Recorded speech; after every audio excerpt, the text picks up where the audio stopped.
Bonjour, bienvenue à la Cinémathèque et donc du coup de ce moment, de cette lecture avec, j'ai envie de dire, la voix du cinéma que vous connaissez tous le samedi, la voix du cinéma de France Inter. Eva Bétan, mais on va dire une voix, mais quelle voix? Et donc c'est un grand plaisir, bien sûr, de pouvoir vous accueillir, Christine Masson, dans ce cadre-là, Marathon des mots. Et puis je vais laisser Édouard peut-être justement dire quelques mots, juste rappeler que nous sommes ravis, la Cinémathèque, de ce partenariat, de pouvoir accueillir le marathon et d'avoir tous ces échanges. Ça a commencé hier avec une projection, c'était le Ring d'Hitchcock, qu'on présentait en ciné-concert dans le cadre de la section Uppercut du marathon. Et ce marathon qui a commencé ce matin avec Bégodeau et puis Romer, c'était l'arbre, le maire de la médiathèque, et qui s'est poursuivi jusqu'à maintenant. Et donc je te laisse la parole tout de suite. Voilà, c'était juste pour dire qu'on était ravis de pouvoir participer à cet événement. Bonjour à tous. Donc je suis là à la place de Serge Rouet d'Ali Hassan, directeur du festival, qui s'excuse de ne pas pouvoir être présent, engagé sur d'autres lectures. On est ravis d'être cette année à la Cinémathèque de Toulouse et nous remercions notamment Franck Loiret et toutes ses équipes pour leur accueil. Et nous sommes très heureux d'accueillir Christine Masson dans le cadre du festival. Première fois au Festival du Marathon des mots. Nous espérons que ce ne sera pas la dernière. Et nous vous souhaitons à tous une très belle lecture en compagnie donc, de Christine Masson et de Aller au cinéma ou faire l'amour, publié aux éditions textuelles. Merci.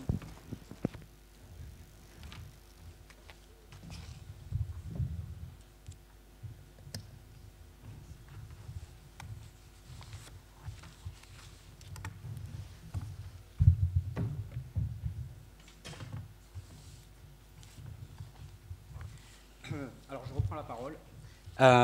Juste peut-être pour vous préciser peut-être déjà comment va se dérouler la lecture, puisque l'idée c'était une lecture entrecoupée d'échanges à partir de petites questions où on pourra rebondir ou aller un peu plus loin ou aller sur d'autres sentiers, puisqu'on va pas lire l'ensemble du livre, et donc on a sélectionné quelques textes avec Christine, et donc je vous dis juste comme ça un petit peu les axes sans vous donner les chapitres en question. Donc il y aura un préambule, on abordera les débuts, on abordera la question de la technique, l'interview, qu'est-ce que c'est, comment on se positionne, comment on la travaille, et de là la question de l'intime quelque part qui peut découler de quand on est professionnel et de choses très particulières qui peuvent se passer, les limites. Et puis bien sûr, comme c'est toujours des moments exceptionnels aussi qui peuvent se passer, donc la plus belle rencontre. On commence peut-être par le préambule. Je voudrais d'abord dire merci à la Cinémathèque. Je suis très impressionnée en fait, beaucoup plus que pendant l'émission parce qu'on vous voit pas. Je pensais pas que la salle serait pleine. Je suis un petit peu émue, mais voilà, ça va. J'espère que ça va bien se passer. Ça va très bien se passer. Un jour, Marco Ferreri m'a demandé si j'avais déjà fait l'amour dans un cinéma. Moi, jamais, lui ai-je répondu. Ce sont deux plaisirs que je n'ai pas réussi à associer, comme si deux passions ne pouvaient pas se consumer au même moment, comme si l'on devait forcément sacrifier l'une pour l'autre, la chambre ou la salle. Comment mélanger la vie avec le cinéma ? Je me rends compte en écrivant ces lignes de l'absurdité de cette dualité, l'amour ou bien le cinéma, comme si je respectais tellement l'un au profit de l'autre, j'aime l'un et l'autre, mais je peux choisir un film. Et puis l'amour et le cinéma ont tellement de correspondances. Tous les deux se pratiquent souvent dans le noir, ensemble, mais chacun dans sa tête, avec ses propres fantasmagories. Les prémices, le générique, la mise en place du propos, faire connaissance avec l'autre corps, installer une dramaturgie, quelques longueurs parfois dans le film. Et l'action s'emballe jusqu'au climax qui va peu à peu redescendre vers le générique de fin, abrégé en quittant la salle, le lit, ou prolongé, épuisé jusqu'au dernier crédit. Lorsqu'on se lève enfin, les jambes tremblent et le sol devient mou. Entre fiction et réalité, réapprendre à marcher après une telle escalade, sortir, fumer, se taire. Les premiers mots seront toujours stupides. T'as aimé? Oui ou non, mais on n'a pas envie de le dire, c'est trop tôt. Ou bien on ne sait pas l'exprimer, comment mettre des mots sur le plaisir ou sur la déception. Alors peu à peu, la vie revient, les explications, les justifications, le commentaire de texte, refaire le film de la rencontre. Les amants aiment tant se raconter à l'infini leurs premières scènes, leurs premières répliques. Parfois ce ne sont pas les mêmes pour chacun d'eux. Expérience intime et collective à deux. C'est une chose d'aimer une œuvre, c'en est une autre de découvrir l'auteur caché derrière. Un deuxième film commence, celui de la rencontre avec des surprises, des déceptions ou des enthousiasmes et des affinités, voire de la complicité parfois. 30 ans à ce rythme, j'avoue avoir dépensé beaucoup d'énergie à cela, tellement consciente du privilège de pouvoir interroger les protagonistes d'un film, tenter de comprendre et d'analyser avec son créateur les mystères qu'il recèle, le pourquoi, du comment. Peu à peu, je me suis aperçu que l'homme ou la femme m'intéressait souvent plus que son sujet, ou alors il se confondait avec lui, et du cinéma, je suis arrivé à l'humain. Aimer le cinéma, le préférer à la vie, et retrouver la vie à travers ces rencontres sur la création. J'ai décidé de tout confondre pour me retrouver. Merci. Justement, au préambule, j'ai envie de dire presque une note d'intention. Et du coup, c'est cette question de l'humain qu'on retrouve véritablement et profondément à la lecture de votre livre. Et j'ai envie de dire, comme vous dites, 30 ans, revenir sur 30 ans, et vous qui êtes tout le temps dans l'actualité, dans l'urgence de l'actualité, qu'est-ce que ça voulait dire de prendre ce temps pour revenir justement sur tout ce travail réalisé, toutes ces rencontres qui se succèdent? Oui, comme vous le dites, tout s'enchaîne, et du coup... Et puis un jour, je me suis dit, mais j'ai rencontré tous ces gens. Est-ce que ça a existé? Est-ce que je ne vais pas le mettre noir sur blanc pour me prouver justement que ça avait existé, un peu comme on fait un album photo, mais sans nostalgie. Je déteste la nostalgie. Enfin, je ne suis pas nostalgique en me disant c'était le bon temps, j'ai rencontré un tel et une telle. C'était juste pour dire, voilà, ça a existé, je l'ai écrit. J'ai revu des choses que j'avais faites, j'ai rougi sur mon bureau en voyant les questions que je posais, en me disant, mon Dieu, comment ont-ils pu répondre à de telles questions? Je m'intimidais moi-même, je dis, comment j'ai pu faire ça? Mais j'ai tout... c'était un petit peu douloureux. C'est une toute petite douleur, mais c'est un petit peu douloureux. Et puis j'ai mis mon texte dans un tiroir, je ne voulais pas le publier. Et puis c'est une amie qui m'a parlé de cet illustrateur, Yann Legendre. Et je voulais en fait que ça soit un objet, ce livre, parce que le cinéma va se dématérialiser. Bientôt, il n'y aura plus de DVD, il n'y aura plus d'objets qu'on peut toucher. Donc je voulais faire en même temps un objet du culte, parce que le cinéma est un culte pour moi, au format DVD, avec des dessins à l'intérieur, pour aussi désacraliser les textes. Ça va, la journaliste qui raconte ses souvenirs de guerre, autant les adoucir avec des images qui viennent souvent en contrepoint des textes, juste pour... qui est la lecture de Yann Legendre par rapport à ma lecture à moi. Oui, vous dites quand même souvenir de guerre, mais c'est pas la guerre. C'est pas simplement ça, parce que effectivement dans le livre il y a autant un portrait en creux de vous que des portraits aussi des personnes que vous avez pu rencontrer. Mais ça, je m'en suis rendu compte à la fin, c'est complètement fou, hein. Je pensais faire un livre sur eux, et je me suis aperçu que à poser ces questions aux gens, en fait, ce sont des questions qu'on se pose à soi-même. Même si on les pose à De Niro, à des gens très connus, en fait, oui, ça nous revient en boomerang. Enfin, je me dis, j'étais un peu gênée presque à la fin de ce récit un peu intime, parce que ce sont des gens ce sont que des épisodes de vie, en fait, avec tous ces gens. À chaque fois, il s'est passé des choses qui m'ont révélé des choses, et sur eux, et sur moi. Et quelque chose du making-of, quelque part. Dans la façon, oui, je voulais aussi dire ce que c'est que de rencontrer des gens très connus. C'est pas... On a peur, on essaie d'être le meilleur possible, on essaie surtout de se dire qu'est-ce que le public, qu'est-ce que les auditeurs, les spectateurs auraient posé à ma place, transmettre cet enthousiasme, essayer d'obtenir le plus de choses pour ensuite les transmettre aux autres, quoi. Comme si eux aussi se trouvaient devant eux, en profitant parfois des petits accidents de parcours. C'est ça qui est amusant et qui était plus prégnant à la télévision avec l'image, parce qu'ils soignent beaucoup leur image et parfois c'est pas toujours contrôlable. Est-ce que du coup on peut éventuellement enchaîner justement sur les débuts, sur cette anxiété, sur voilà, le côté impressionnant de rencontrer de grandes personnalités comme ça du cinéma et peut-être de commencer par une des personnalités qui n'est pas des moindres. Maurice Pialat. Et le chapitre s'appelle « Les épines ».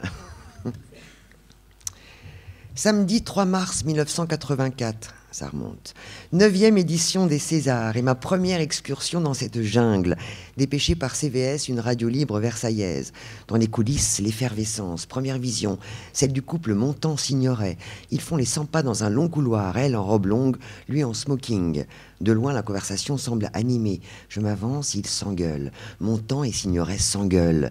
L'image me rassure, elle correspond bien à leur légende. Parqués dans ce sous-sol de l'Empire, nous attendons les lauréats. Tous descendront et répondront à nos questions, même Adjani, incandescent, tous, sauf Coluche, césarisé pour Ciao Pantin. Après la cérémonie, je cours à sa recherche, décidé à décrocher cette interview, une sorte de pari avec moi-même. Je le cherche dans les coulisses, sur la scène, dans ma course. Je déchire la traîne de la robe d'une actrice, Cratch, laquelle, enivrée par son partenaire, n'y prête même pas attention. Je m'amuse. Dehors, la cohue. Tous se dirigent vers le Fouquet's pour le dîner en l'honneur du cinéma français. Je viens de l'apprendre, Coluche y sera. C'est évident. Sur les Champs-Élysées, de loin, la célèbre brasserie ressemble à une citadelle imprenable. Postée de l'autre côté de l'avenue, j'aperçois Charles-Élie Couture, seul, au démarrage de ce tapis rouge improvisé. Je traverse en courant et je le rejoins, inconsciente et essoufflée. Je ne le connais pas, haletante. Je ne suis pas invitée, je peux vous accompagner? Ni oui, ni non, je m'impose. Je dois retrouver Coluche à l'intérieur. Il s'en fout, mais il laisse faire. Heureusement que Charles-Élie n'a pas gagné ce soir. Il signe la musique de Ciao Pantin. Sinon, il n'aurait pas été tout seul à l'entrée de cette fête. Ces quelques mètres à ses côtés sous les flashs des photographes seront très embarrassants. Une courte distance interminable, on ne se regarde pas, on ne se parle pas, et je dois avoir l'air de l'escorter tout en restant transparente. Arrivé à la porte et profitant du désordre, je lâche Charles-Élie, soulagé, et je m'infiltre. Énorme victoire que je dois savourer en silence. À l'intérieur, profil bas, j'ai une bonne tenue de camouflage, pantalon et veste noire, petit zéligue dans cette assemblée. Un rapide coup d'œil sur l'assistance, pas de Coluche. Je monte dans ce deuxième salon et l'aperçois très entouré. J'attends le bon moment, difficile de le canaliser, et je me lance sur le ton du secret. Bonsoir, je ne suis pas invité, mais je vous ai suivi jusqu'ici. Mon magnéto est caché dans mon sac. On peut faire une petite interview discrètement. Sur le même ton, parce que la situation doit le faire marrer, sors ton machin, on va la faire rapide. Avec son blouson, Coluche va cacher le micro, faut pas que tu te fasses gauler, et répondre à mes 3 petites questions. La radio diffusera demain matin sa première réaction. Mission impossible accomplie. Alors, pourquoi ne pas profiter du moment et du lieu? Les invités s'apprêtent à dîner et je poursuis ma balade de femme invisible en cherchant la plus discrète des tables proche de la sortie. Quelques jeunes comédiens s'y installent. Ils me saluent distraitement en poursuivant leur bavardage. Un peu plus tard, Patrice Chéreau les rejoindra. Chaque plat est un sursis, consommé au très vieux Porto. Mais qu'est-ce que je fous là? Turban de langoustine sauce Sainte-Alliance. Il faut bien répondre à leur sourire. Chaud-froid de volaille arrosé de mouton cadet 1971. Patrice Chéreau me regarde en coin. Sorbet à la poire Williams accompagné de sa fine champagne Centaure Napoléon. Je dois vraiment m'en aller, épuisé par toute cette tension. C'est à ce moment-là qu'il fait son entrée. Maurice Pialat, grand vainqueur de la soirée. À nos amours a été sacré meilleur film. J'aime son cinéma depuis l'adolescence et l'homme m'impressionne bien sûr. Juste avant de rejoindre la sortie, il s'approche de notre table, échange quelques mots avec Chéreau et passe devant moi. Je balbutie un bonsoir timide. J'ai tellement aimé à nos amours. Je le lui dis de façon sûrement très maladroite. Et Piala fait ce geste avant de partir, ce si beau geste. Il m'offre la rose rouge qu'il avait dans la main et il s'en va. La rose avant les épines. C'est à partir de ce moment précis, Piala m'offrant une rose, que le cinéma est entré dans ma vie, physiquement, concrètement. Il n'était jusque-là qu'une idée, quelques sensations, des images et des films. Avec Piala, le cinéma s'est incarné, comme si son univers entrait par effraction dans mon existence. À partir de cet épisode, l'auteur allait se confondre avec les images de ses films.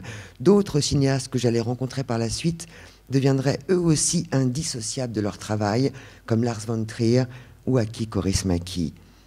À la fin de ce repas des Césars, vécu comme une imposture, ce petit geste avait pris une ampleur considérable. Quelqu'un, Piala, m'avait regardé après 3 heures de clandestinité. Et pourtant, l'image presque mièvre, Piala m'offre une rose, ne correspondait pas du tout à la tonalité de ces histoires. Au pire, ce geste aurait pu ressembler à une réconciliation, mais dans notre histoire, la chronologie des émotions s'était inversée. La suite allait me prouver que nous étions bien dans un film de Maurice Piala. J'allais le retrouver 3 ans plus tard sur un autre terrain et avec d'autres enjeux. Cannes, où il présentait en compétition Sous le soleil de Satan. Projection houleuse, critique vénéneuse, Piala a dû vivre ce festival la rage au cœur, avec une conclusion victorieuse, son poing levé sur scène, cette palme de la revanche. C'est dans ce contexte, et le lendemain de la présentation du film à la presse, que je l'ai interviewé dans un petit studio de radio à l'intérieur du Palais des Festivals. Le film m'avait fortement impressionné et j'avais pas mal d'interrogations. Avant de démarrer l'entretien, Piala était presque souriant, se prêtant même au jeu de la photo que nous avions institué avec les cinéastes de passage. Et l'entretien a démarré. Lui et moi, dans un tout petit espace. J'avais réussi à écarter son attaché de presse, habitué. Je l'avais déjà expérimenté à intervenir lorsque les questions ne lui plaisaient pas. Malgré ces conditions optimales, le lieu s'est vite transformé en chambre de torture. Piala n'était pas méchant, il ne m'a pas agressé, il a fait mieux. Il n'a pas répondu à mes questions, les jugeant sans doute indignes de lui ou du film, ou ne méritant pas d'explication. À ces réponses laconiques succédaient mes relances de plus en plus désespérées. J'étais seul au monde, je transpirais, et plus je dépensais d'énergie à le faire parler, plus il s'enfonçait dans son mutisme. Épuisé, vaincu, j'ai interrompu l'épreuve. Je l'ai à peine salué et je me suis enfui. Je me suis caché dans un coin. Et là, ma colère s'est transformée en pleurs. Je ne peux pas restituer exactement l'état de mon esprit à ce moment-là. Sûrement un sentiment d'échec et de dépit. De loin, son attaché de presse m'a repéré, a flairé une si belle victime, et Piala est revenu vers moi. Je n'ai pas levé la tête. Je ne voulais pas lui faire le plaisir de lui montrer un visage bouffi de sanglots. Piala, dans toute sa complexité. Je ne savais pas que les journalistes avaient des larmes de crocodile. Comme une petite fille boudeuse, je n'ai pas répondu et l'ai laissé partir. L'homme à la rose et l'ogre aussi. Après coup, j'aime bien l'idée d'avoir été sa victime, comme si j'avais vécu un petit échantillon de son cinéma, ses ruptures de ton brutales, ses crises et ses accalmies, et sa capacité à restituer la vie au plus près et au plus juste. J'ai même ajouté du pathos à une œuvre dénuée de tout sentimentalisme. Mauvaise actrice face à un vrai manipulateur. D'autres allaient suivre.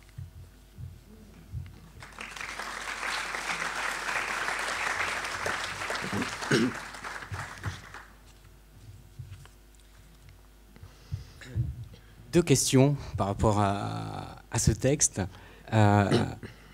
La première, c'est, et du coup pour rebondir par rapport à l'expression que vous avez utilisée tout à l'heure en préambule, souvenir de guerre, parce que c'est quelque chose qu'on retrouve aussi dans d'autres textes plus loin dans votre livre. Il y a par moment, c'est pas quelque chose à laquelle on pense au départ quand on pense au journalisme de cinéma, mais je trouve qu'il y a quelque chose presque du reporter de guerre. Et ce qu'on voit là, c'est-à-dire s'infiltrer, venir, s'imposer, aller chercher pour pouvoir poser les questions. comment ça se passe? Comment on se met dans un état comme ça, ou est-ce qu'il faut être complètement convaincu et innocent et puis on va au front, ou comment, Moi, je ne dirais pas le front, je compare ça à la pêche au gros. C'est-à-dire qu'il y a un défi, vous voyez, il y a une mer comme ça de cinéma, et puis tout d'un coup, il y a un énorme poisson. Il y a un défi d'aller le chercher. Bon, après, il y a toute une préparation. Parce que quand on aime, plus on aime un cinéaste, plus on est très intimidé de le rencontrer, parce qu'on ne veut pas faire fausse route, on ne veut pas faire d'erreur, on veut essayer de couvrir des choses, on pense. Alors on revoit les films, on lit des choses sur lui, on essaie de trouver des angles à des questions. Et moi, j'ai une petite méthode, c'est une toute petite méthode. Hein. J'aime bien quand je fais une interview avec des gens-là. D'abord, on leur demande jamais ce que raconte le film et pourquoi ils l'ont fait. Ça, c'est des trucs à éviter absolument. J'essaie de surprendre à la première question. Puis à ce moment-là, j'aime bien parce que on sent la petite lumière dans l'œil de la personne qui... il va falloir s'accrocher un petit peu. Donc, c'est amusant d'essayer de le titiller, faire comme une fausse ouverture. Je me rappelle, j'avais rencontré Colin Farrell, j'adore cet acteur, et il venait jamais en France. Et un jour, il est venu en France. Et pourtant, c'est pas une immense star, mais c'est quand même un sacré comédien. Et il est arrivé devant moi, et je sais pas ce qu'il m'a pris, je lui ai dit alors, vous existez vraiment? Et là, et il a été très drôle parce que il m'a dit non, moi je suis en jet lag, etc. Il dit non, je comprends ce que vous voulez dire. Il me dit pourquoi vous dites ça? Je dis parce qu'on vous rencontre jamais, vous les acteurs anglais, américains, c'est quand même un peu les. Il me dit vous savez, ça me fait la même chose avec les acteurs français. Je me demande s'ils existent vraiment. Il est malin. Hein. Ouais, pas mal. Voilà, c'est ça. C'est à chaque fois différent. Il n'y a pas de préparation précise. Il faut se mettre. J'essaie de me mettre dans leur tête, dans leurs films, de trouver des correspondances entre les films, pas d'essayer de faire mon intelligente, mais surtout d'y aller avec mon enthousiasme, faire des rapprochements, moi, des choses émotives ou des choses que j'ai. Quand il y a du ressenti et quand on aime vraiment l'œuvre de quelqu'un, il va vous donner des choses, forcément. C'est évident. Il se sent aimé, encouragé. C'est pas géographique non plus. On n'est pas là à dire qu'est-ce que vous êtes un génial metteur en scène. Mais essayez d'arriver par un feeling très personnel.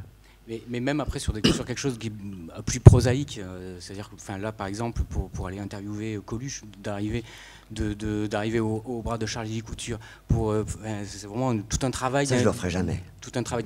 Oui voilà, c'est quoi? C'est l'innocence de la jeunesse, oui, des débuts d'y aller comme ça franco. Mais bien sûr, ouais. Je peux vous raconter une histoire qui est dans le livre sur Depardieu.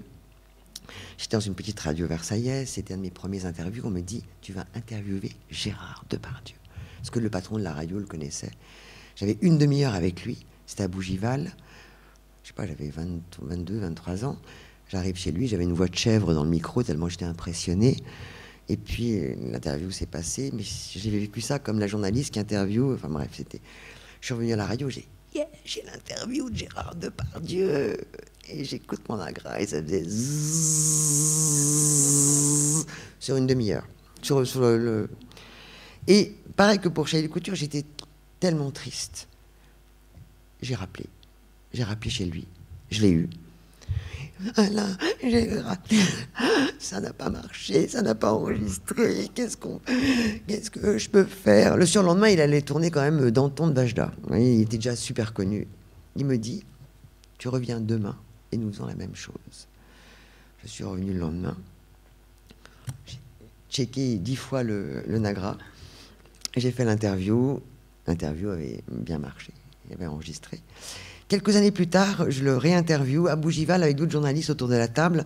Et à la fin, je viens vers lui, je lui dis, vous vous souvenez de moi? Il me dit, oui. Et je dis, je voulais vous remercier pour ce que vous avez fait. Et là, il me prend à part. Il me dit, tu sais pourquoi j'ai fait ça? Non. Parce que je voyais que tu démarrais et je voulais pas te décourager. Et ça, je vous jure qu'au début d'un parcours, c'est super important. Je pense que j'aurais pas eu la même carrière, entre guillemets, si Depardieu m'avait dit non au début. C'est des gestes comme ça, vous voyez, c'est des choses... Donc il faut y aller. S'il y a des jeunes journalistes, des journalistes en herbe dans la salle, mais qu'est-ce qu'on risque? Qu'est-ce qu'on craint? Que Depardieu vous gueule dessus, on s'en fout. S'il vous dit oui, dans le meilleur des cas, il vous dit oui, dans le pire des cas, il vous raccroche au nez. Et tant pis. Du coup, c'est une belle perche par rapport à ma deuxième question, qui était justement, c'était pas forcément le cas de Piala, mais là, ça l'a été avec Depardieu. C'est justement des moments, ce sont des moments uniques, mais des personnes qu'on est amené à recroiser à d'autres moments.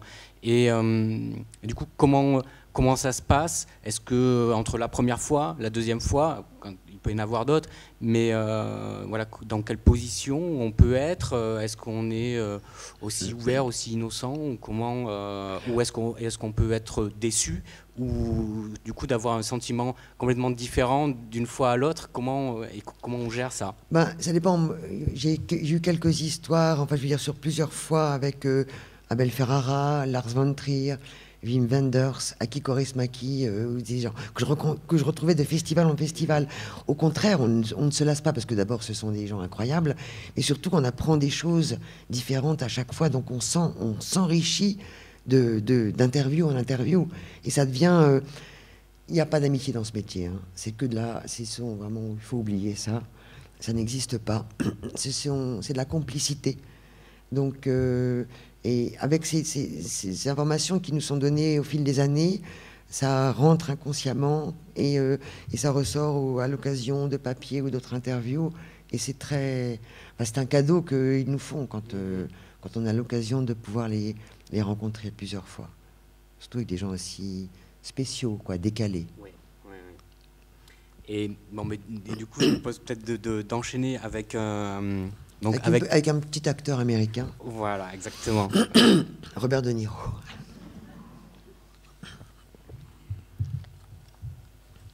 Rencontrer Raging Bull, côtoyer Taxi Driver, parler avec le monstre qui a dominé le cinéma américain depuis la fin des années 70. Bref, se coltiner tout un pan de sa cinéphilie personnelle et finalement mondiale. Tant de films aimés et commentés à l'infini. Robert De Niro, c'est l'acteur. La première fois que je l'ai interviewé, c'était à Paris, au Lancaster, rue de Berry. J'avais préparé fébrilement cet entretien en tentant des parallèles entre les rôles et les films, la psychologie du personnage, le jeu. J'avais aussi envisagé la rencontre comme si je n'allais plus jamais le revoir, une hypothèse tout à fait crédible avec les stars américaines de cette envergure. Alors j'en ai profité pour sortir toutes mes cartouches et vider mon cœur.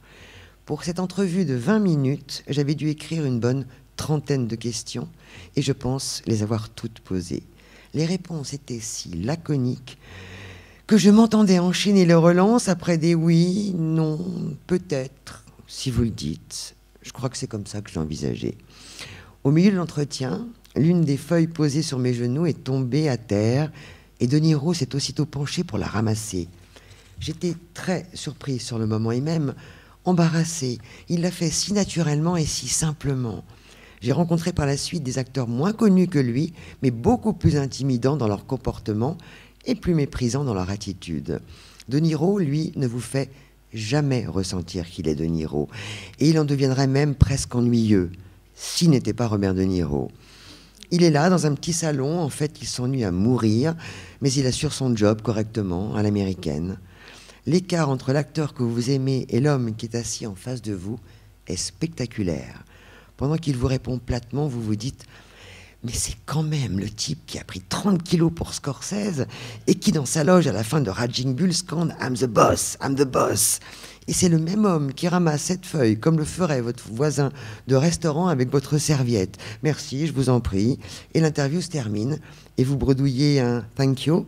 Robert De Niro est déjà ailleurs, sur une autre planète, à attendre une autre épreuve, répondre à d'autres questions de journalistes.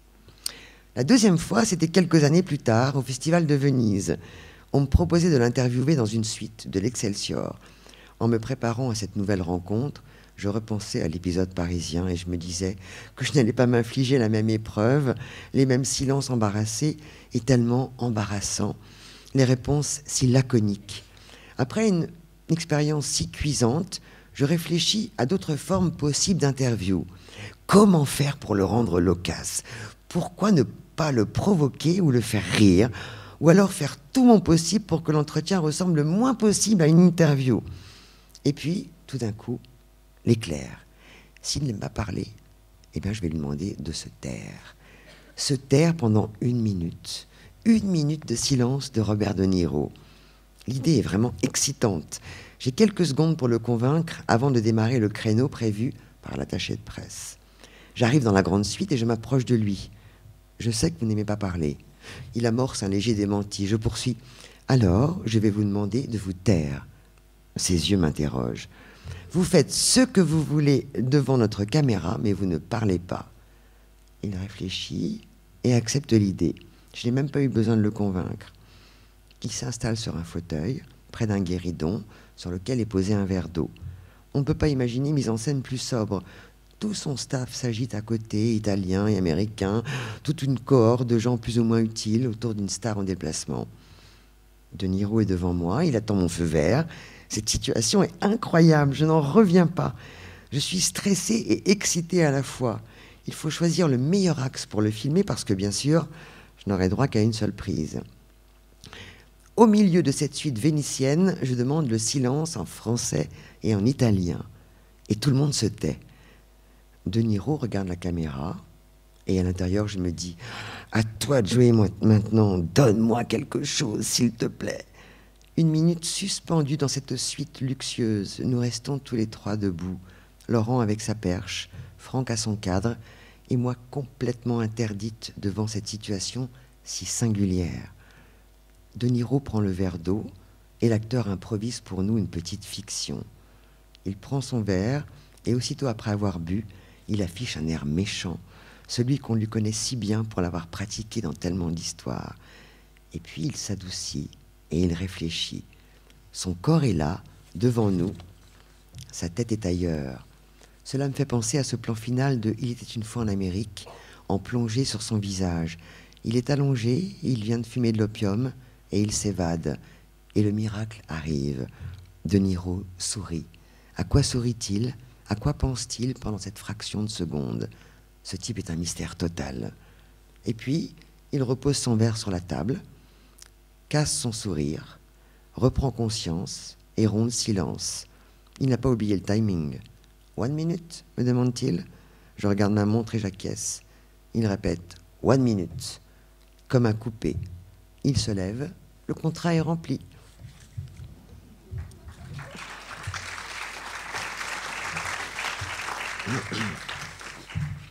C'est le parfait exemple justement de ce que vous disiez tout à l'heure de il n'y a pas d'amitié. En même temps, il y a un véritable moment surtout pas avec lui en plus. Un véritable moment de grâce qui se passe de complicité et en même temps ce côté professionnel. Il ne faut pas être groupie avec des gens comme ça. Sinon c'est fini, c'est mort. Il faut c'est normal, je rencontre Robert, tout à fait normal, tout va bien. Non, il faut préparer des questions. Si on est groupie, c'est fini, quoi. Oui, mais non seulement là, c'est... oui, ok, vous n'êtes pas groupie, mais en plus, vous permettez de le mettre en scène. Alors là, c'est quand même à un autre niveau. C'est dire que le type est intelligent. Enfin, je veux dire, les interviews l'ennuient, pour ne pas dire plus. Donc, autant jouer avec lui. Et puis, c'était pour le journal du cinéma. À l'époque, on faisait des petites choses comme ça, très métaphoriques. Donc, pour bien symboliser un metteur en scène ou un acteur. Et je vous jure que ce qui est passé dans ses yeux, c'était étonnant parce que ses yeux ont raconté en 1 minute ce que je n'avais pas obtenu, moi, en 20 minutes à Paris, quelques années plus tôt. Et ça, c'est quelque chose, du coup, que vous sentez, ou c'est l'expérience de la fois précédente qui fait que, du coup, de se poser la question, comment je vais l'attaquer ? Oui, parce que, par exemple, je me rappelle une des premières interviews pour la télé, c'était Wim Wenders. Et le rapport avec... je me disais, Wim Wenders, c'est qui ? C'est quoi ? J'adore Wim Wenders, j'avais vu plein de films, je dis, c'est le rapport au temps. Comment symboliser le rapport au temps à l'image en interviewant Wim Wenders ? Quelques jours plus tôt, j'étais allé au Palais de la Découverte où j'avais vu une pendule projetée sur le sol. Je me suis dit, ça serait très bien de le faire marcher sur le temps. Mais qu'est-ce que je vais lui demander ? Je vais lui demander de raconter l'histoire de son film.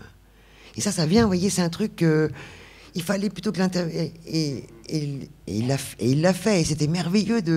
Il accepte l'idée et il a raconté l'histoire du film en marchant sur le temps de l'horloge. Donc il faut trouver des idées. C'est pour la télé, je vous parle à la radio, je ne vais pas... Ah oui, non, ça va être plus compliqué. C'est compliqué. Oui. Et il se prête facilement, comme ça, comme Wim Wenders par exemple, parce que c'est un homme extrêmement généreux. Diriger Wenders, c'est quand même, c'est pas rien. Oui, mais ce sont des hommes en même temps très, très intello, mais comme Wenders, mais très ludiques. Ouais. Donc ce sont des exercices qui l'amusent, parce que les interviews, à force de faire des interviews, on m'a souvent dit que les metteurs en scène aimaient beaucoup faire des photos. Après les interviews, ça les reposait de répéter souvent, d'évoquer leur film et tout d'un coup de leur proposer un autre exercice. Et du coup, ils s'impliquent presque plus dans un petit exercice comme ça ou une photo que dans une interview où ils doivent répéter des choses. Et du coup, pour rester sur une question de méthode, parce que là, justement, on est avec De Niro, donc acteur américain, et j'ai envie de dire, du coup, méthode américaine, plus loin vous en parlez aussi dans le chapitre avec Harrison Ford.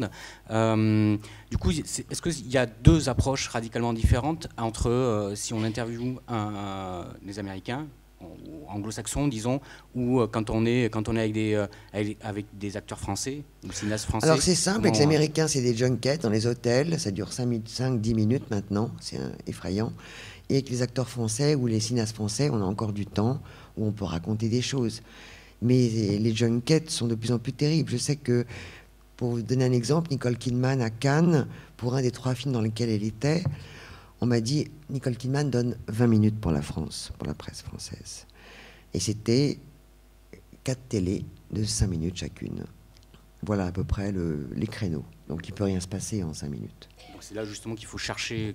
C'est là où on est en télé, il faut chercher autre chose. Sinon, on ne va pas poser la moitié d'une queue de cerise de questions, ça ne sert à rien. Et ça, du coup, non, moi je trouve ça très excitant en même temps. Du coup, c'est face à ce type de contraintes, trouver la parade. Et c'est des choses auxquelles vous réfléchissez, je sais pas, peut-être le soir en vous couchant, de différents pièges ou différentes tactiques. Vous dites, oui. Ah tiens, peut-être que lui, je pourrais l'attaquer sur tel... Par exemple, John Woo, qui est un immense cinéaste, je le rencontrais pour cette Mission Impossible, et j'avais lu dans sa vie qu'il avait été professeur de danse de salon.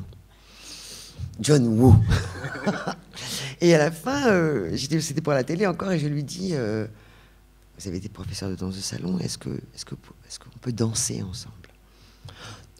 L'asiatique, vous dit, mais non, s'il vous plaît, c'est la dernière émission, c'est important. Il a finalement accepté. Ça a l'air très stupide comme ça, comme exercice. Il m'a pris dans ses bras, comme un professeur de danse, et il a fait 1, 2, 3, 1, 2, 3. Et je lui ai dit, c'est comme ça que vous dirigez vos films? Il m'a dit, c'est exactement comme ça. Mes scènes d'action, je les dirige comme ça. 1, 2, 3. À partir de la danse. C'était intéressant comme info. Non, mais c'est super. Ouais, complètement. Mais c'est justement... Mon équipe me regardait, elle est folle. Mais c'est justement ce que je trouve passionnant dans votre livre, parce que justement ces passages, ces histoires-là qui en disent beaucoup plus justement sur le cinéma de John Woo, par exemple. Pas beaucoup plus, c'est un petit éclairage. Non, mais ça en dit beaucoup justement sur la question de la chorégraphie, oui. C'est pas tant, il va pas chercher du côté du kung-fu, mais il va chercher plutôt du côté de la danse ou de la comédie musicale. Oui. On regarde autrement. Et ça, c'est important. C'est ça aussi le cinéma, et que le texte peut amener. C'est justement de regarder autrement. Autrement que ce qu'on voit, au-delà des apparences. Et puis l'idée aussi de mettre en scène soi-même. On est face à des metteurs en scène. Allons-y, allons les mettre en scène. Alors justement, je vous propose de passer sur un autre. Donc on avait dit que c'est plutôt du côté de l'intime, mais comme vous parliez tout à l'heure de pêche au gros, et donc on va dire où vous êtes plutôt dans une position de prédateur, c'est-à-dire d'aller chercher, d'avoir le gros. Là, une autre histoire où vous êtes plutôt retrouvé de l'autre côté, et vous êtes plutôt la proie. Sharon Stone. Je dois l'avouer, avant de la rencontrer, j'avais soigneusement choisi ma tenue. J'avais envie de lui plaire ou de l'épater, pas de la laisser indifférente. Depuis, je l'appelle ma robe Sharon Stone. Souvenir textile d'une rencontre dans un grand hôtel parisien. Une longue robe noire avec un empiècement bicolore devant et une spirale bleu turquoise sur la manche gauche. Je ne la porte plus, mais je l'ai gardée. Lorsque je suis arrivé dans la suite, Sharon Stone trônait au milieu, rayonnante et entourée de boîtes longues, petites ou carrées, témoignages coûteux de couturiers et de joailliers parisiens.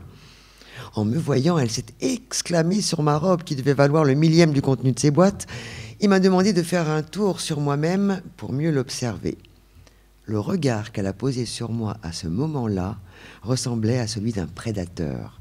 Rarement j'ai été regardé comme ça. Oui, elle m'a regardé comme un homme l'aurait fait pour me séduire et m'envelopper dans sa toile, impressionnante et déroutante. Et l'entretien a démarré.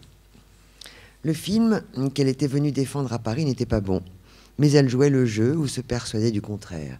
Je n'étais pas dupe non plus, et puis j'avais beaucoup de questions. Sharon Stone a accueilli chacune d'entre elles comme si c'était la première fois qu'elle l'entendait et a mis beaucoup de cœur et d'énergie à l'ouvrage. Grande professionnelle, actrice à tous les moments et metteur en scène de ses émotions jusque dans la tonalité de ses exclamations ou la longueur de ses silences. Elle m'a achevé, j'étais vaincue. Et puis, toutes les lumières de la pièce se sont éteintes. Panne de secteur dans le palace. Nous nous sommes retrouvés dans le noir de cette suite exquise, dans le noir exquis de cette suite. Et la machine parfaitement huilée s'est alors déréglée. Un ballet d'assistantes impuissantes a ajouté à un personnel d'étage survolté. Sharon Stone n'a pas résisté à l'envie d'intervenir et d'orchestrer depuis sa chaise cette intermittence. De mon côté, je reprenais mes esprits. Lorsque la lumière est revenue, il ne me restait qu'une minute avec elle. Vous avez repris des rôles incarnés dans le passé par Simone Signoret et Gena Rowlands. Vous savez quelle est la différence entre elle et vous? Non. Le destin artistique de ces deux femmes était lié à un homme. Vous êtes seule. Oui. C'est un signe des temps? Je crois qu'elles étaient beaucoup plus patientes que moi et acceptaient mieux la folie de leur partenaire. Je suis plus fragile que j'en ai l'air et je ne supporterai ni la dureté d'un tel parcours, ni l'infidélité ou l'alcoolisme. Je préférerais rester seule. Je préférerais rester seule. Ces quelques mots ont résonné bizarrement dans la pièce, comme une fausse note, dans un ensemble jusque-là si parfait. Je préférerais rester seule. C'est cette dernière phrase que je garderai d'elle, comme un écho à toute sa personne. Et l'interview s'est terminée là-dessus. Sur ce dernier point, Sharon Stone m'a paru sincère.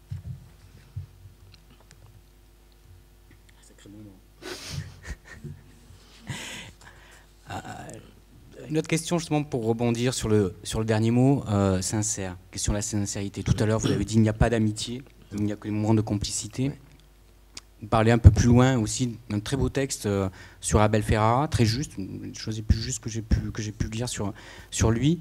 Et là, vous parlez d'un monde des apparences, justement. Est-ce que vous pourriez peut-être nous définir, nous donner quelques clés et comment on le franchit ou comment on le délimite pour pouvoir se mouvoir à l'intérieur de ce monde des apparences et faire son travail, de partager et de donner à d'autres personnes. À travers des accidents de parcours comme ça, par exemple, une panne électrique, vous voyez, un truc qui, à travers quelque chose qui dérape.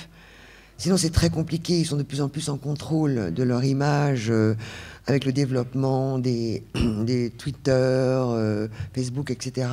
Tout est contrôlé, photographié. Donc, il y a une parano énorme qui se développe, que je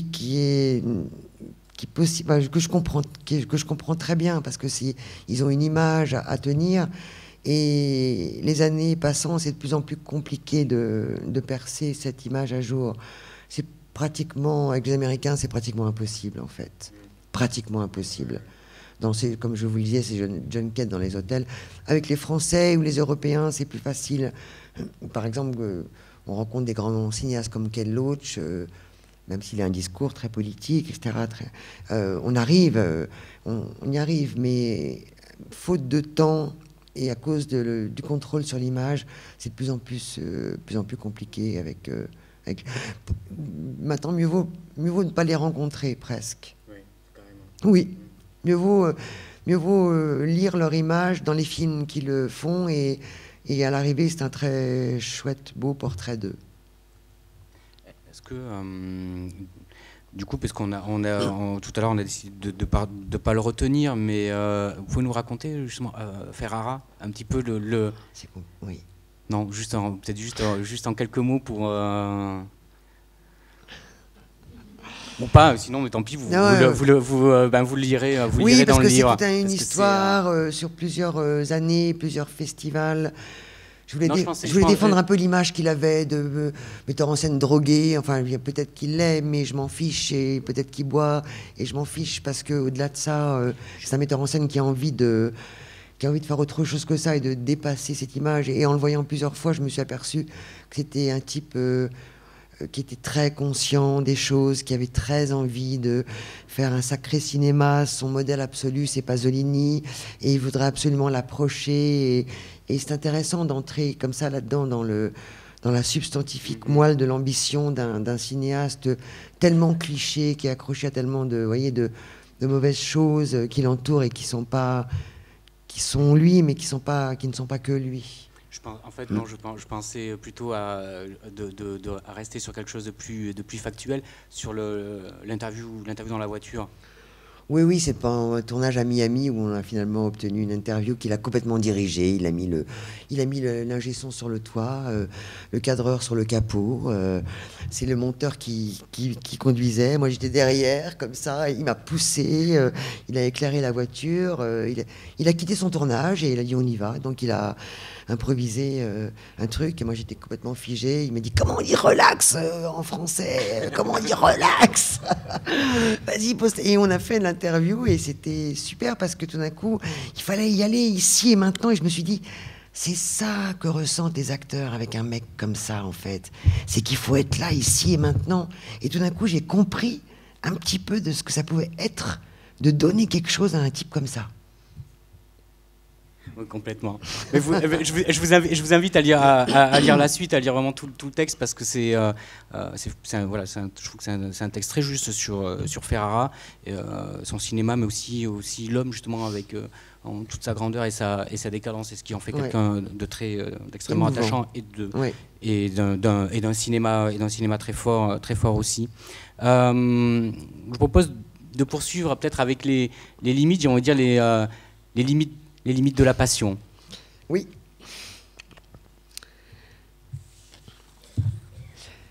Cannes 1996. Francis Ford Coppola préside le jury de la 49e édition et sa seule présence teinte la compétition d'une couleur particulière. Les films ne seront pas meilleurs avec Coppola, mais c'est Coppola qui les regardera. Nous l'avons tous bien observé à l'ouverture, pensant qu'il serait difficile ensuite de le croiser aux projections et encore plus sur la croisette. Difficile jusqu'à ce jour-là. Ce soir-là, je termine un sujet lorsqu'un journaliste entre dans la salle de montage, haletant. Coppola est en bas au restaurant italien et il dîne avec toute sa famille en terrasse. Sans réfléchir, je quitte le monteur et la salle, je dévale les escaliers de l'hôtel pour vérifier l'information, et l'information est juste.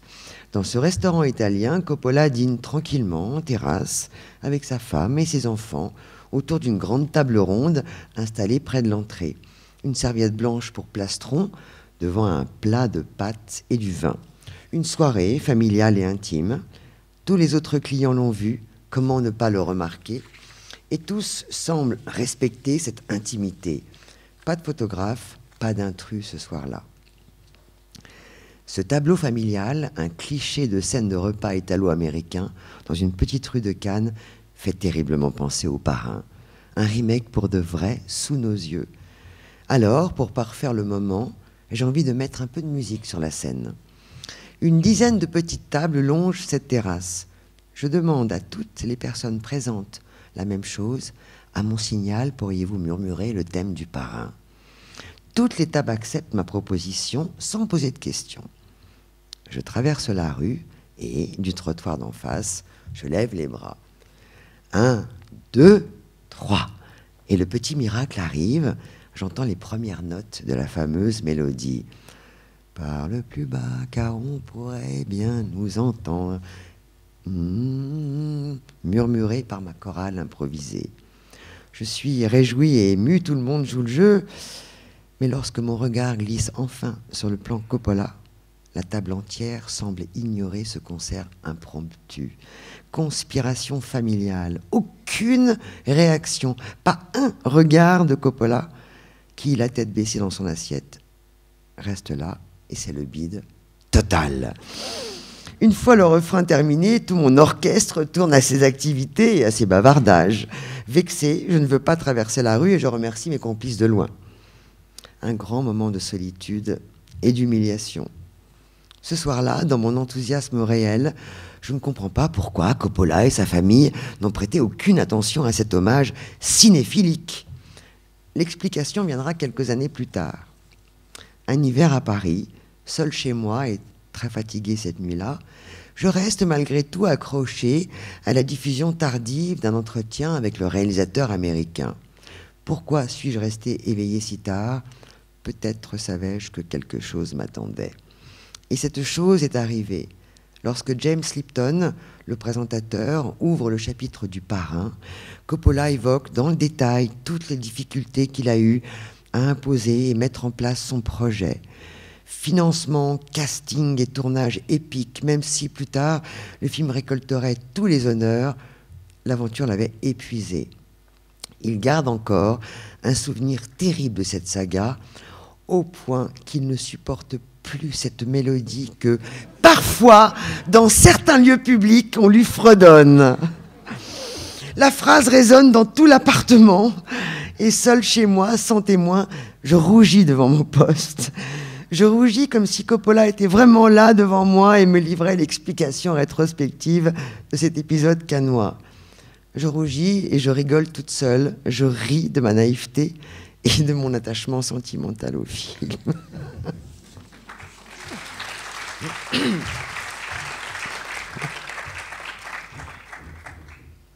C'est bon, un bon chapitre sur l'humiliation, ça fait du bien.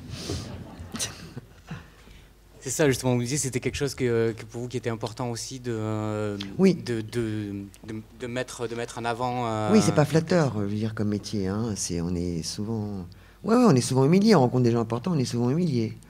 Mais là, on est humilié dans un truc, quand même, c'est pas une interview, c'est votre passion qui déborde comme ça, où vous pensez faire un geste gratuit, un truc, et ça ne marche pas. Il n'y a rien. Non. Coppola, vous l'avez retrouvé? Oui. J'ai animé une masterclass à la FNAC quelques années plus tard, mais je ne lui ai jamais évoqué. J'imagine bien. Mais la rencontre s'est bien passée. Oui, voilà, et après, on a fait une interview avec Laurent Delmas, et ça s'est très bien passé aussi. Il n'avait aucune mémoire. D'accord. Il a parlé du Parrain, mais il ne se rappelait pas... Non, je ne pense pas qu'on ait parlé du Parrain à ce moment-là, parce qu'il était dans d'autres aventures. D'accord.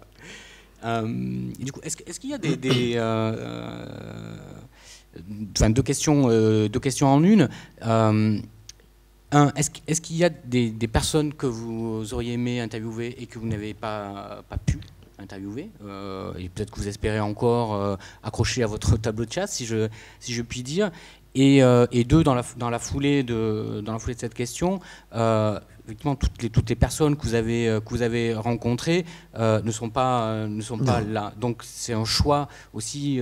C'est un choix. Est-ce que c'est un choix douloureux? Il y en a qui sont restés sur le non, pas du tout. C'était naturel. Je voulais que ça corresponde à des épisodes. Des choses qui se sont passées. Oui, j'ai rencontré plein de gens, mais il ne s'est pas passé des choses avec ou des toutes petites choses qui n'étaient pas intéressantes. J'ai vraiment pris l'essentiel. Et sur les deux personnes que j'aimerais interviewer, elles sont mortes toutes les deux. C'est François Truffaut, que j'ai quand même rencontré au tout début de mon parcours. Il était déjà très malade, c'était au César. J'ai absolument voulu aller le saluer. Et je lui ai dit, j'aimerais vraiment vous interviewer. Il m'a dit oui, avec grand plaisir. Et il est mort l'année suivante, je crois. Et la deuxième, c'est Patrick Devers, que j'aurais adoré rencontrer. Mais en revanche, il y a des cinéastes que j'aurais pas aimé rencontrer et que j'aime beaucoup. J'aurais pas aimé rencontrer Fassbinder, par exemple. Ça m'aurait fait peur. Je sais pas si j'aimerais rencontrer Godard, ça me ferait très peur aussi.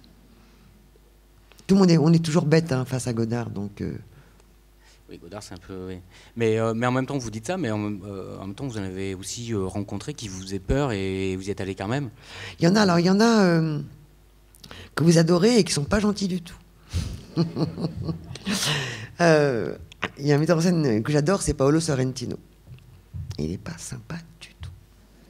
C'est-à-dire que c'est l'inverse de... C'est fou, quoi. C'est un truc de fou. J'étais dans un jury une fois, il y a longtemps, et je me suis bagarré pour que son film qui s'appelle Les conséquences de l'amour ait le prix. Mais on s'est bagarré. J'étais avec André Makin, l'écrivain. Et quelques temps plus tard, je rencontre pour la première fois Sorrentino et je lui raconte, je lui pitch ça comme je viens de vous le pitcher en 2 secondes. Et on a finalement donné le prix. Il me dit, ah ouais, ok, d'accord. Bon. Et là, c'est un peu un gros vent. Puis même dans ses réponses, il n'est pas généreux. On me dit qu'il est timide, mais j'arrive pas à croire qu'il est timide. Quand il a fait ces films-là, il ne donne pas. Et j'y suis allée j'ai essayé plusieurs fois jusque l'avant-dernier, vous savez, avec Harvey Keitel, comment s'appelle-t-il, Youth. Et je me suis dit, j'y vais à Cannes. C'était aller voir Youth ou louper un film. Aller rencontrer Sorrentino ou louper un film, important en plus. Et je me suis dit, je vais essayer une dernière fois avec Sorrentino. Et s'il n'est pas sympa avec moi, je gueule et je m'en vais. Et il a été sympa avec moi. Mais surtout, il m'a révélé un truc super. C'est que j'y suis allée franco et je lui ai dit, vous aimez pas les critiques gentilles, en fait, j'ai l'impression. Il m'a dit, non. J'ai dit, vous aimez bien les critiques qui vous taclent un peu. Il m'a dit oui.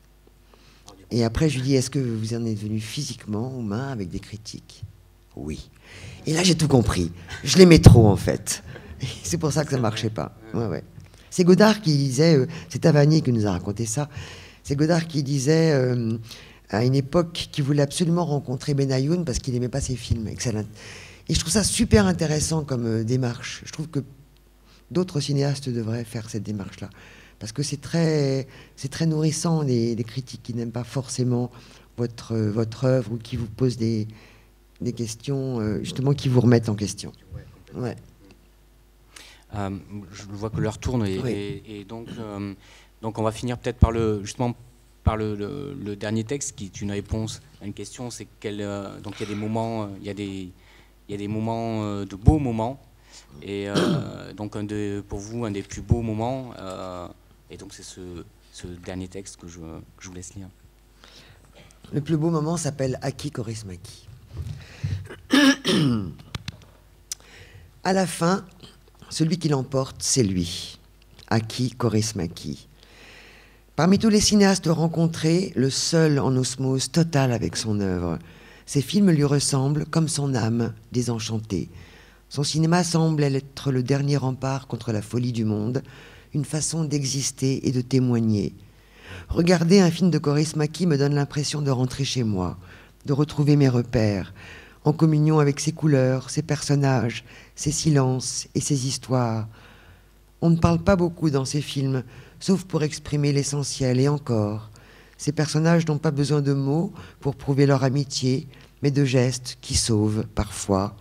Ensuite, on va boire une bière en silence. Ces héros, il faudrait trouver un autre mot pour son cinéma, alors ces protagonistes se réchauffent mutuellement parce qu'il fait très froid dehors. Ils n'ont pas le mode d'emploi, m'a dit un jour le réalisateur Pierre Salvadori. Je ne trouve pas d'expression plus juste pour les définir. Des gens, pour la plupart exclus d'un système violent et qui ne se révoltent pas. Leur destin est lié à la société de classe. De ce point de vue, Kaurismäki est un cinéaste politique. Il est peut-être le seul à avoir filmé, à l'intérieur de l'un de ses films, des plans silencieux de sans-abri dans les rues d'Helsinki. Ce pourrait être ailleurs. Les femmes, elles, sont la matrice de ces histoires. Grâce à elles, l'homme tient debout. Le plus beau témoignage d'amour dans toute l'œuvre de Kaurismäki tient en une seule scène de l'homme sans passé. Un couple, dans la nuit, il est au volant, les phares d'une voiture qui les croise vont soudain éclairer leurs 2 visages. « Tu as retrouvé ta joie de vivre, dit-elle doucement. »« Je me sens fort car tu m'inspires, répond-il calmement. » Elle sourit et murmure « Tout est grâce. » Tout est dit. La scène somme comme une récompense après tout ce que ces personnages ont enduré, film après film après film. Récompense aussi pour ses fidèles spectateurs et petite lueur d'espoir dans un monde où rien ne sourit vraiment à personne. Mais au milieu de cette désolation, Kaurismäki possède l'arme fatale, l'humour, seul salut possible, au-delà du désespoir. Dans La fille aux allumettes, son film le plus noir, Le père, la mère, la fille dînent en silence. En fond sonore, la télévision diffuse une image qui a fait le tour du monde. Un étudiant chinois seul devant un tank sur la place Tiananmen. Un homme seul résiste sur le petit écran pendant qu'une famille de prolétaires finlandais, soumis, se partage une soupe. La fille a récupéré dans son assiette l'unique morceau de viande que sa mère va lui dérober.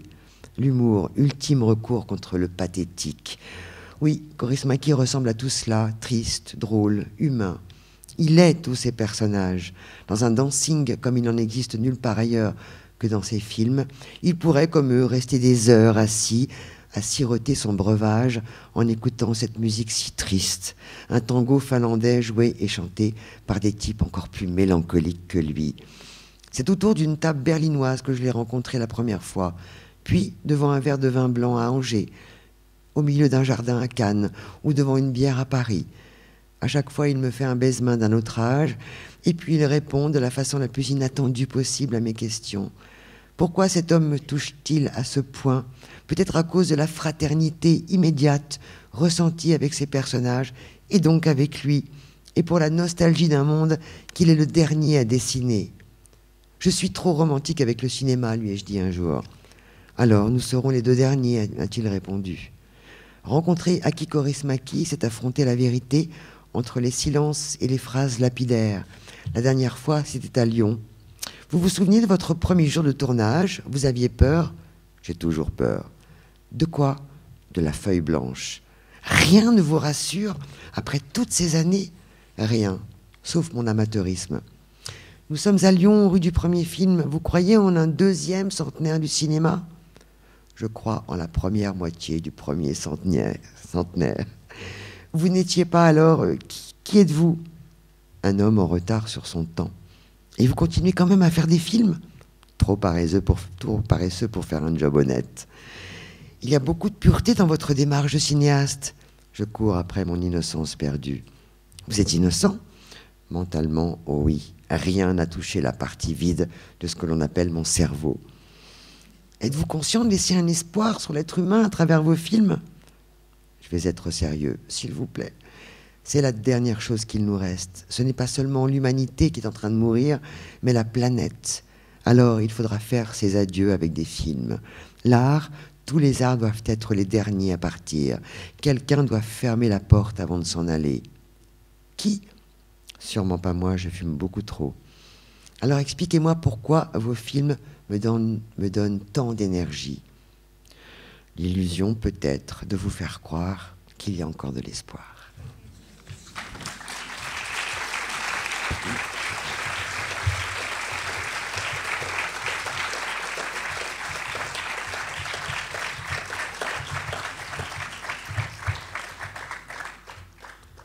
Juste un mot, je rebondis pas. Pour vous dire qu'on consacrera une rétrospective à Aki Kaurismäki au printemps prochain et que... Une intégrale?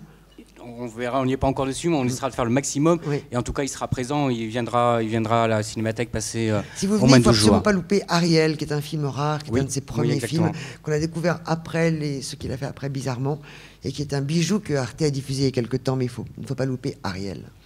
Voilà, donc ça c'est pour 2018. Là tout de suite c'est une signature en bas du livre et puis un grand merci encore de ce moment partagé et de tous ces moments qu'on retrouve dans le livre qui sont des moments très forts, très humains. Merci beaucoup. Merci à vous.